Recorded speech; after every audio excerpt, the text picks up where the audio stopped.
สบายดีน้องสาวเจ้าเป็นคนลาวสูงเหรอแม่โอ้เบิ้งแป๊บเดียวก็รู้เลยขาวงามเนาะข่าวงามน้องสาวซื้ออย่างเบิ้งกองเด้อเสียหาฮะเยอะหาตาก็ได้ตาเยี่ยหาคือภาษาลาวคือตาเอาหมงว้าไหมเนาะเยอะหาเยี่ยหาจอจานบ่ย่อยาเยี่ยหา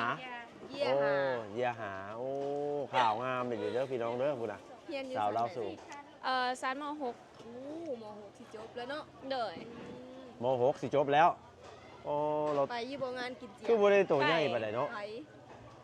เอาเชิญพี่น้องมาเที่ยวงานกินเจียงบ้านเฮาเนี่ยมาเด้อมากินเจียงบ้านเฮาวันที่29นี้ฮอตวันที่ฮอตวันที่5วันที่5เด้อบอกเป็นภาษามงรู้เดี๋ยวจะรอนะไปโยวันที่1ก่อนจะวันที่4นะโดยขอบใจเด้อขอบใจ